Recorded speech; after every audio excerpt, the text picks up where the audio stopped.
Guys, Willie here with W.T.F car reviews, and today we're reviewing the all-new 2026 Jeep Wrangler Rubicon. And for those of you guys who don't know, the Wrangler has been Jeep's off-road compact and mid-size SUV since 1986. The JL, or the fourth generation Wrangler that you see here, has been with us since 2018. Facelifted for the 2024 model year, and for 2026, there are 3 engine options and 7 trim levels. The engines, starting with a 2-liter turbocharged 4-cylinder engine cranking out 270 horsepower, 295 pound-feet of torque, the 3.6-liter Pentastar V6, which cranks out 285 horsepower, 260 pound-feet of torque, or 6.4-liter Hemi V8, which cranks out 470 horsepower, 470 pound-feet of torque, which is found exclusively in the Rubicon 392, which is also the only trim level without a standard manual transmission. But that being said, the 8-speed automatic is a $4,500 option. The 7 trim levels range from $35,000 Sport up to the $100,000 Rubicon 392. The standard Rubicon that you see here sits in the middle of the lineup, starting just under $50,000 for the 4-door. What else do we get for that money? Let's jump right in. So first thing we notice are the flickering LED daytime running lights. They're not actually flickering in real life, just the way the camera picks up the LEDs. With LED projector headlamps, LED projector fog lights, a steel reinforced bumper, red recovery hooks, some steel reinforcement in front of the radiator, and a very clean overall front end styling. I like the heat extractors on the hood. We'll see if they're functional once we pop it. Try to take a squat down here, show you guys the skid plates, front differential, axles, everything going on underneath this off-road ready 2026 Rubicon. The wheel and tire setup, also a big reason why we're going for the Rubicon over a Willys. BF Goodrich All-Terrain T/A KO2, which are some of the best all-terrain tires in the business, when a little bit more comfortable and quieter on the road compared to the mud terrains on the Willys. They're Baja Champions, dimensions being 285/70 R17. I'll leave a link right here to show you the exact height of these tires. The fender flares are also aggressive, Rubicon badging, Jeep Wrangler in the lower left corner, trail rated 4x4.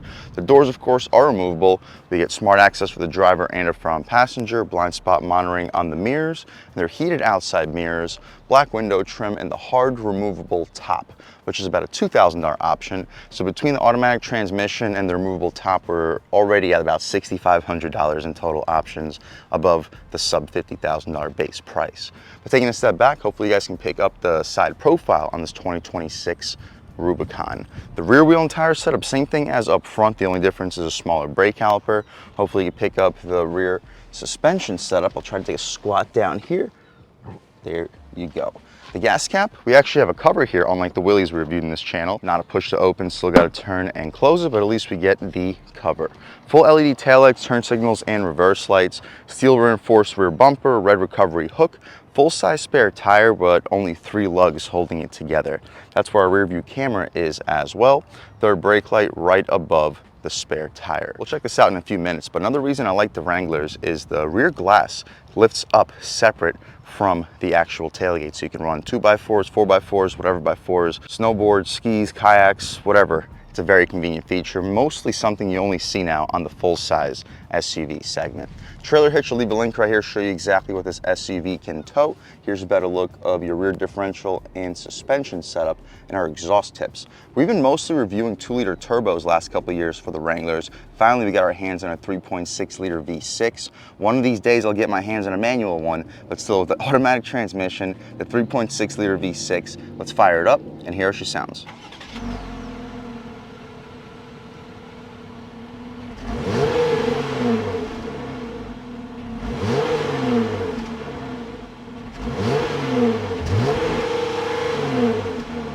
Alright guys, that was the sound of the 3.6-liter Pentastar V6 sold by Jeep for the 2026 Wrangler. And it sounds okay. I'm not going to hear a whole lot with a 3,000 RPM rev limiter, but cranking out 285 horsepower, 260 pound-feet of torque, made it to an 8-speed automatic transmission, sending the power to the rear or all 4 wheels. With a part-time 4-wheel drive system, you can expect a low to mid 6-second 0 to 60 time, making it a very solid performer, a little bit quicker compared to the 2-liter turbo we've been reviewing on this channel. Definitely not as quick as a 392, but also starting at about half the price. Anyway, what you see is basically what we get. We can shut this hood right down. As you guys know, the Wrangler's hood latches manually, but we figured it out. Walk around this 2026 Rubicon one more time. And let's take a step inside and see what we get with a really nice off-road SUV starting under 50,000 bucks. Turn the lights back to off or auto so the SUV is not yelling at me. We get soft touch materials up top, leather stitching for the armrest, aluminum door handle, 4-way adjustable mirrors, lock and unlock, but that's it for the electric controls since these doors are removable. And I mentioned earlier that there's blind spot monitoring on these mirrors. I apologize guys, there is not, which is weird considering the Willys that we reviewed had it. Anyway, we get the cargo net down below. Taking a step inside, the Rubicon also gets these leather seats with Rubicon embroidery, solid bolstering, and electric adjustments. You can recline, drop, lift, and slide with 4-way lumbar control. But taking a step inside, this grab handle is appreciated because of these 35-inch tires and lift kit. From the brake, engine start, stop, and everything fires right to life. So there aren't that many differences here compared to the Willys reviewed in this channel. Yes, we have the hard removable top. The Willys had the power retractable, and here we have the leather seats, whereas the Willys had cloth. Either way, we had the front and rear locking differentials. We only had the rear for the Willys we reviewed, Off-Road Plus, sway bar, 4 auxiliary switches. We get our window controls in the center area, 12 volt, and our charge ports, USB AC port and aux port on the right side. The steering wheel is leather, a little bit of a 10 and 2, nice 9 and 3 are adjustments for this little digital gauge display area, rubberized horn area, the horn, loud and aggressive, people should be definitely getting out of your way. We'll do a window check, see if we get dual panes. We do not get dual panes, wouldn't be expected with a removable door, but it's still a pretty thick single pane of glass. Adaptive cruise control with its adjustments. The stocks have a pretty premium feel. No auto rain sensing wipers, but we do get auto headlamps, fog lights, and interior lighting right next to it. Hopefully get a good look at the pedals, some leather stitching for the upper dashboard area, and what you see is basically what we get. Unfortunately, no standard navigation. It kind of would be expected on the Rubicon trim, but we get wireless Apple CarPlay and Android Auto. The backup camera, let's take a quick look at it. This gear selector controls the 8-speed auto. Very high resolution. Currently, the guidance lines and trajectory are turned off, but it does get them. And throwing right back into park, we return right back to the previous screen. We get heated seats, not ventilated seats, with some marine grade material covering all of the switches. Auto engine start stop we can disable for this review. Traction control, hazards, our select speed, which is like an off-road cruise control. You can turn the screen off, and everything else that we've mentioned. 2 high, 4 high, and 4 low. Park and brake, classic old school, that's appreciated. Manual shifts on the gear selector. Cup holders, you'll fit 24 to 32 ounce bottles. We get nice soft leather armrest, 2 tiers with some camo texture for the upper section, and very large for the glove box itself. You're fitting 6 to 8 1-liter bottles of soda and an additional USB A port. Nice oak crap handle for the passenger if you're driving like a maniac, and a pretty small glove box. I'd expect you to fit 2 or 3 Harry Potter books. Should be able to fit about 10 license plates with some leather stitching perforation for the airbag cover area. The rearview mirror is pretty thin frame, but it's not auto dimming. We have our passenger airbag assist and SOS. Latches to open up this hardtop, 3 garage HomeLink settings, and that's about it for the front seat, at least for this 2026 Wrangler 4-door Rubicon 4x4. Starting just under 50,000 bucks, you guys can pause to take a look at all of the standard features. 600 bucks for this firecracker red clear coat exterior paint. 2,000 bucks for the Napa leather seats, which is not a standard feature here on the Rubicon. 2,000 bucks for the Napa leather seats, which are really comfortable and appreciated, but they're not a standard feature here on this Rubicon, standard Rubicon. $12.95 for the convenience group, which does not include blind spot monitoring for some reason, but we still get the heated front seats, heated steering wheel, and remote start. $170 for the mats. 4,500 bucks for the 8-speed auto. So if I'm going with the Wrangler, I'm definitely going manual all day, every day.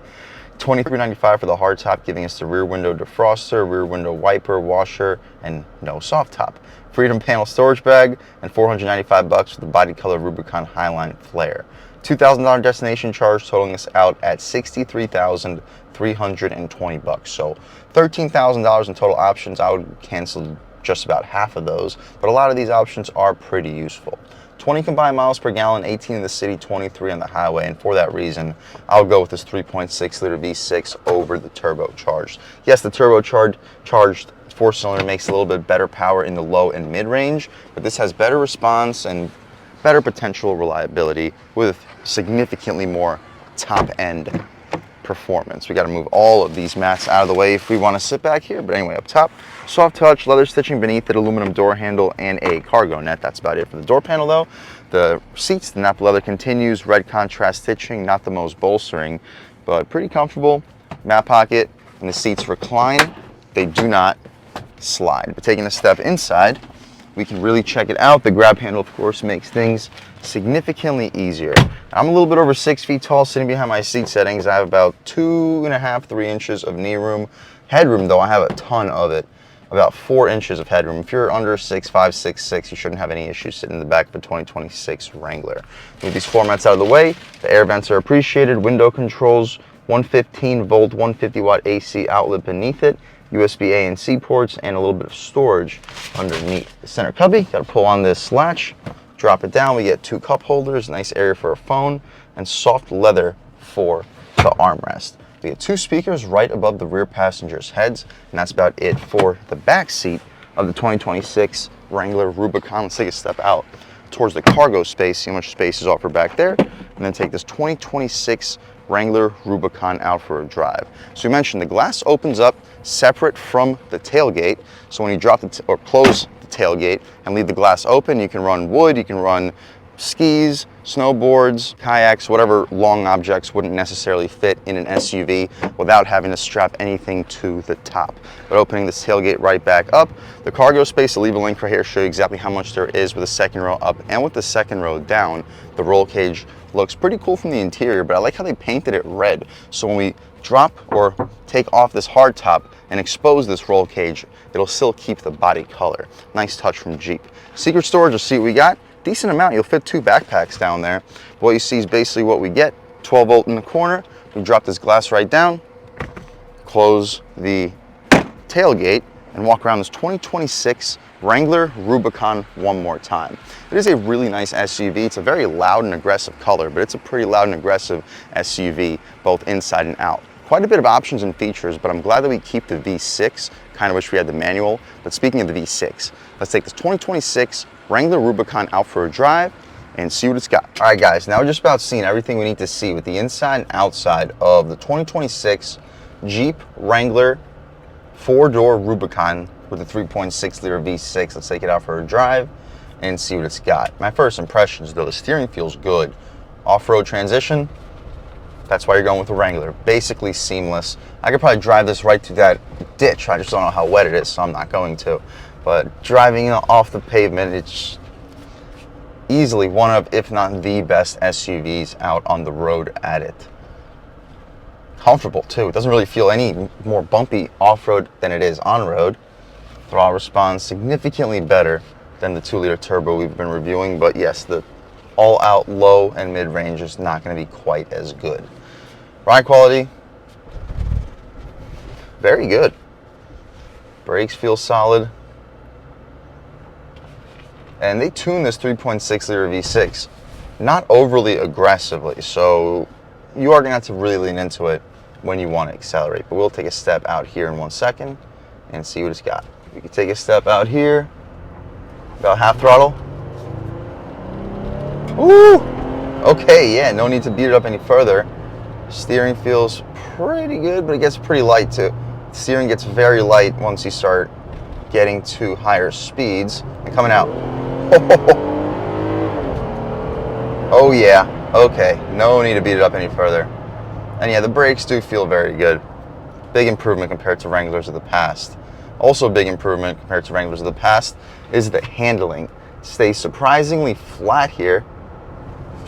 And the steering, although it gets light once you start moving, stays surprisingly sharp and direct.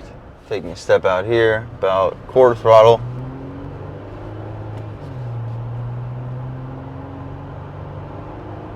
Very smooth. Transmission smooth too. But yeah, the transmission is a disappointment. $4,500 option for the automatic.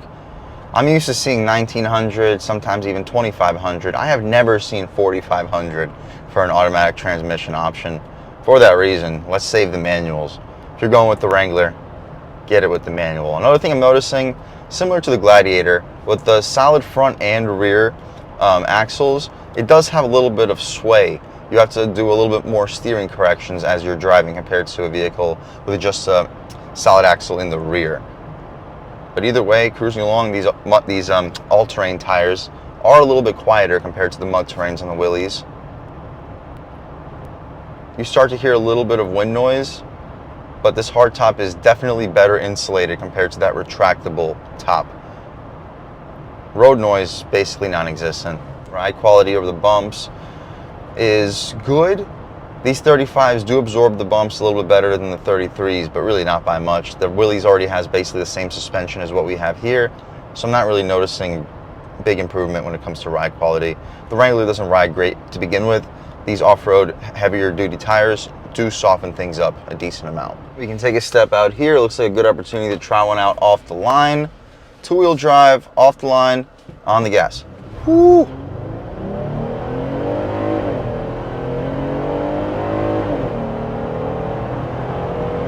Oh yeah. Up top, this 3.6 is noticeably stronger than the 2-liter turbo. Brakes feel good. Throwing it in. Steering feels okay. Coming out. Oh yeah. Hopefully you picked it up on camera. You don't buy this SUV for performance, but with this 3.6 liter V6, it does perform decently well. Is it a 392? Absolutely not. 392 is a monster. The 392 might be too fast for this Wrangler considering the off-road suspension and the 33 and 35-inch tires. There's a reason the 392, I believe, is limited to under 100 miles an hour for the top speed. And it feels like it should be, all while still doing 0 to 60 in like 4 seconds. That thing's a monster. This is a very good balance. Throwing it in faster than we should. No, it doesn't handle amazing, but compared to how it used to be, it's quite the improvement. And it sounds pretty good.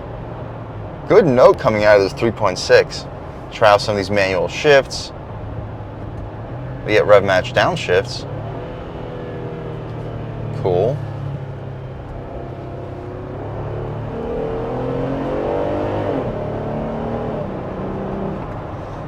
Not bad. We can take it out of the manual shifts. No need to beat it up any further. Hopefully you guys picked up the performance of this SUV. The real test of performance for this thing would be to take it through some off-road trails, mud, ruts, but that's just not going to be something I'm going to be doing with an unregistered dealership vehicle that a customer will be purchasing. There's plenty of videos on YouTube of owners driving the Wranglers off-road, and I wish I could potentially one day do that. But until I buy one of these, I just don't think the dealerships will allow me to. Either way, this is an awesome SUV. I remember the Wranglers when I was in high school. They were so uncomfortable. They rode like crap, and you can wait a good 15 seconds before you reach highway speed. That's just not the case anymore. Yes, it still rides like a Wrangler. It has a little bit of a truckish ride over bumps, but with solid front and rear axles, what do we actually expect? It absorbs the bumps well for what it is. It looks really cool. The seats are comfortable. The audio system is pretty solid. This hardtop insulates us very well. No, it's not as convenient as the retractable, but the retractable, you hear just about all of the wind noise, especially once you're driving at highway speeds. Either way, guys, if you're looking for an off-road SUV and you're okay with paying $50,000 to $60,000, I wouldn't necessarily recommend equipping it to over 60, but I like the hardtop. It's not as practical as the retractable, but the retractable will make a lot more road and wind noise. Just letting you guys know that. I'll go with the hardtop for the everyday practicality of it. I will go for the manual transmission, and I think I would keep these Napa leather seats. They're extremely, extremely comfortable, but that means we're looking at around $7,000 of savings compared to what we're sitting in here, coming out to around $55,000. Overall, guys, if you're looking for an off-road SUV, you're okay with paying $50,000 to $55,000. I wouldn't necessarily recommend loading it up to 63. That's Rubicon X territory, but $55,000. This is a pretty comfortable, really capable, nice SUV. And if you do actually plan on using it for off-road uses, I'd recommend checking it out. If you don't plan on actually taking it off-road, I'd recommend looking for something a little bit more comfortable. If you have to have a Wrangler, I'd recommend just sticking to the Willys. It's more than off-road capable enough. But if you actually plan on off-roading your Wrangler, I would 1000% recommend checking out this 2026 Rubicon. And a big thanks to Mike and the rest of the management and staff here at Furman Chrysler Dodge Jeep Ram in Newport Richey, Florida for helping make this review possible. I'll leave a link to your inventory below, and if you're looking for a new car, SUV, or truck in the Newport Richey, Tampa Bay area, I would definitely recommend checking these guys out and ask for Mike. And a huge thanks to all you guys for watching. I had a great time making this video. If you're new to the channel, please subscribe. If you've already subscribed, thank you so much. You guys know the channel is just not possible without you, and I really appreciate the constant support. But again, if you haven't subscribed yet, please subscribe. Leave a like too, it really helps me out with the YouTube algorithm. That's how these videos get promoted to new people. Leave a comment, let me know what you like, let me know what you don't like. Leave a comment, let me know if there's any specific cars, SUVs, or trucks you want to see reviewed on this channel, and I'll definitely try getting those videos for you ASAP. But other than that, again, thank you guys so much for watching, and I hope all of you have a great day.